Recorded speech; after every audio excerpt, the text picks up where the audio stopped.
Hello everyone. Today we are going to be discussing grievance redressal mechanisms. A grievance redressal mechanism is an institution established in order to satisfy any sort of complaints that a consumer might have. Grievance redressal mechanisms are utilized by both public and private entities. In public bodies, grievance redressal is an essential feature.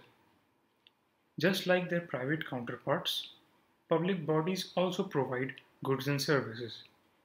However, sometimes those services are not up to the mark and public is not satisfied. This can lead to a rise in complaints.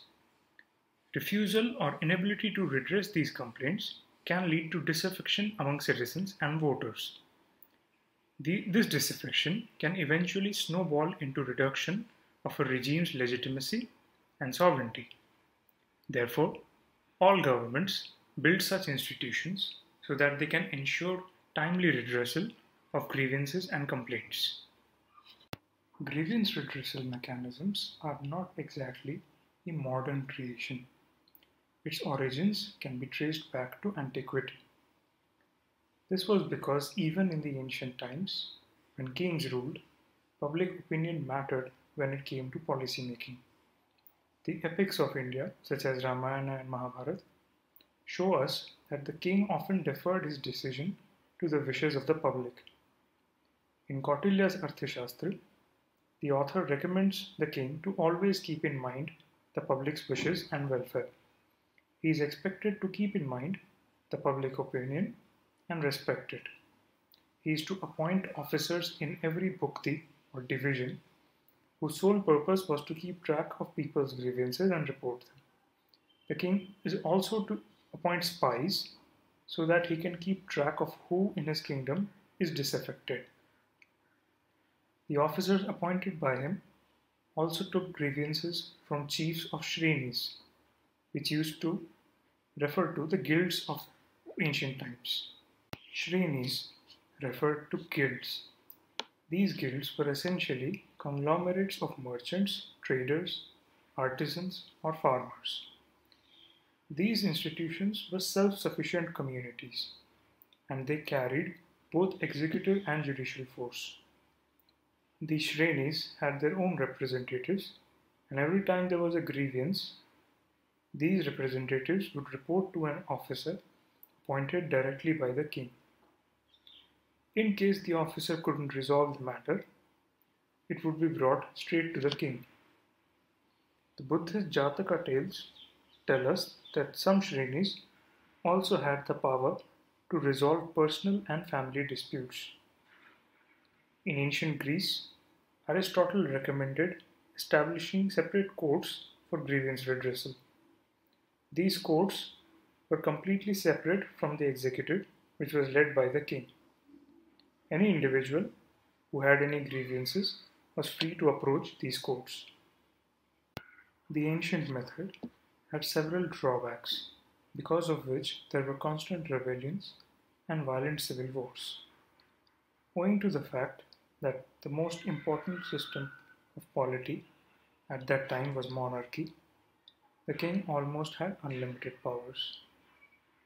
Because of this, the king was hardly ever accountable to the people, as he ruled by a divine mandate. He never represented a people or a class of people. So if in case a king's officer engaged in act of corruption and the people complained against him, the punishment always relied upon the king's opinion and not a pre-established institution of law.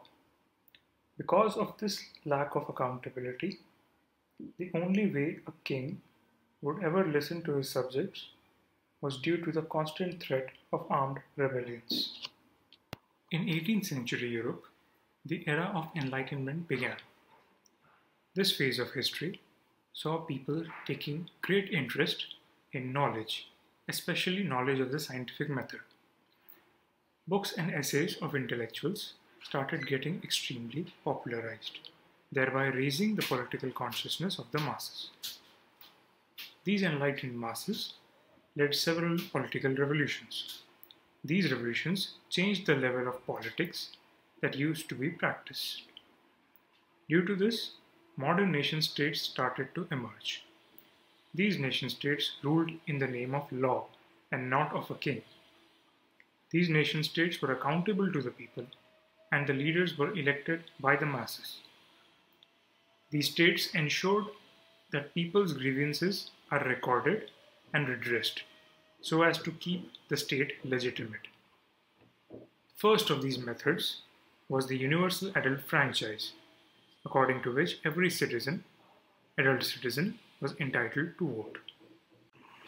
The lawmakers or legislators were now elected directly by the people. This franchise method turned out to be one of the oldest grievance redressal mechanisms. In case a legislator's work wasn't satisfactory, he would not receive votes from the public. In order to secure votes, a legislator had to work for his constituency genuinely. Second method was the political party system. A party is an organization that seeks to assimilate a group of people's political demands. If in case a particular section of society had any grievances, a political party would assimilate these demands and grievances and wage an election campaign based on them. This way, a set of grievances that were localized can be given proper national attention. Thus, legislature-based grievance redressal became one of the oldest modern redressal mechanisms. Moving on to executive and administrative measures. These refer to mechanisms established by the government to directly receive complaints from the public. It can also refer to administrative mechanisms such as tribunals, which are established by non-elected members of the government. Executive and administrative measures are necessary as elections, which are a legislative method, happen only once in 4 or 5 years. Since this is very time-taking and cumbersome, people need an institution that takes care of their grievances instantly. With the rise of modern technology, we see greater usage of phones, emails, hotlines, and even social media by administrators to communicate with people and solve their grievances on time. An individual or any organization can suffer from grievances. Some of these can be red tape, which refers to excessive and complex bureaucratic rules that often stifles growth, or it can be corruption. That could mean anything from forcing citizens to pay charges for simple services, or it would mean accepting bribes for letting rich and powerful get away with the consequences of acting illegally.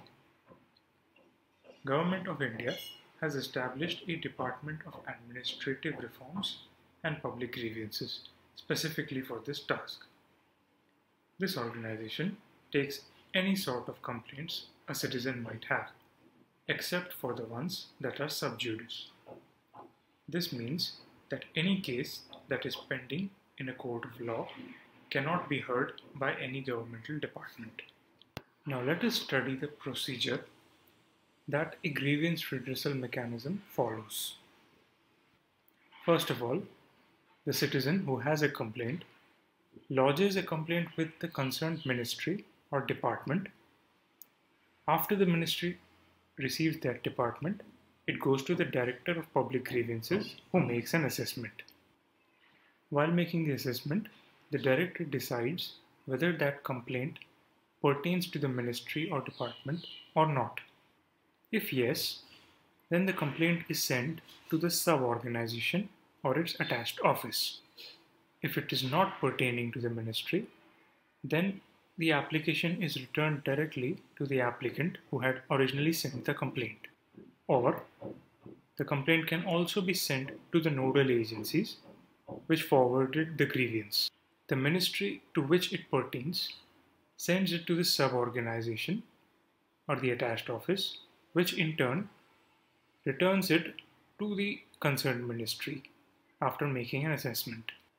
The office then makes a report, an action report, which is then sent to the nodal agency, an apex organization. From there, it goes to the assessment of grievances by public grievance officer, who sends it to the ministry or department concerned. Corruption has been a major grievance of Indian citizens since 1947. In order to counter this, the Lok Pal was established in 2019 as a tool to counter corruption and ensure greater accountability of the people in power towards the citizens.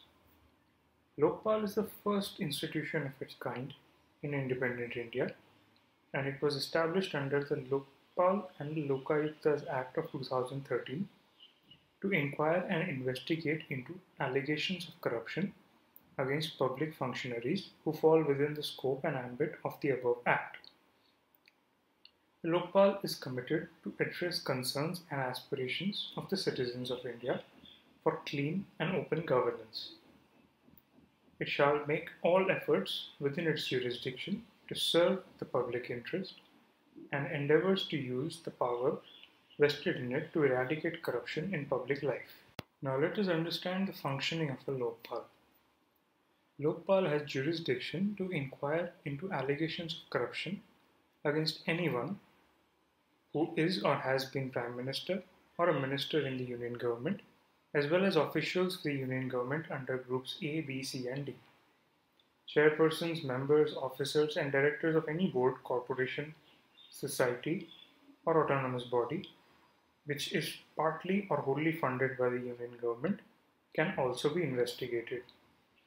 A complaint under the Lokpal Act must pertain to an offence under the Prevention of Corruption Act 1988 against a public servant. Every citizen of India can file a complaint and there is no such restriction. The public servant who is accused of corruption has to appear before the Lokpal to explain his actions.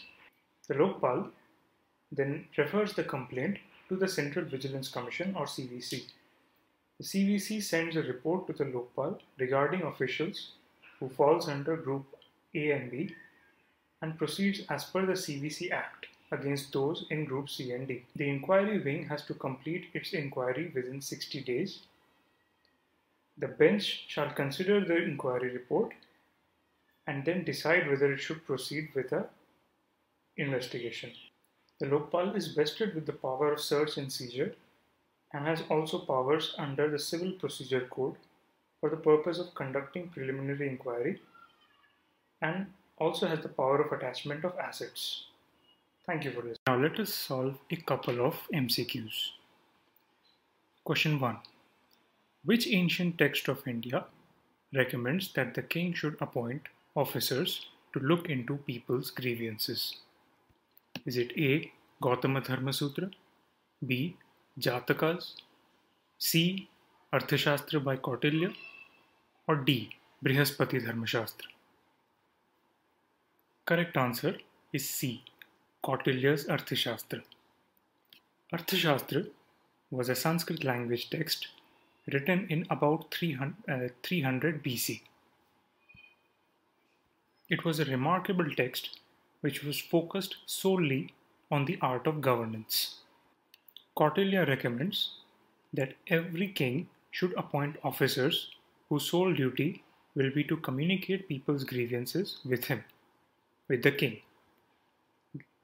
Kautilya also recommends that the king should appoint spies to make sure that he is well informed about his people's grievances.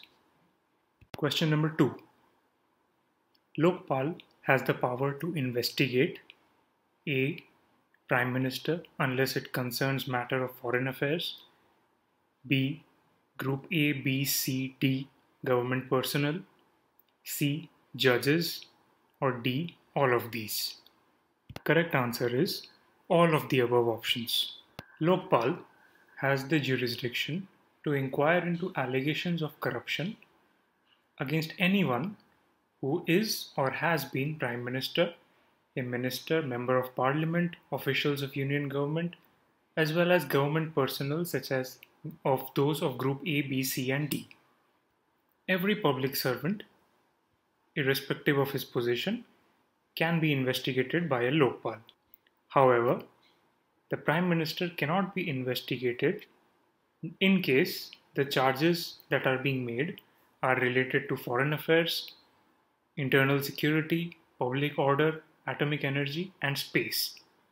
That is, unless a full bench of the Lokpal, consisting of its chair and all members, considers the initiation of a probe, and two-thirds of the members of the Lokpal have to approve it.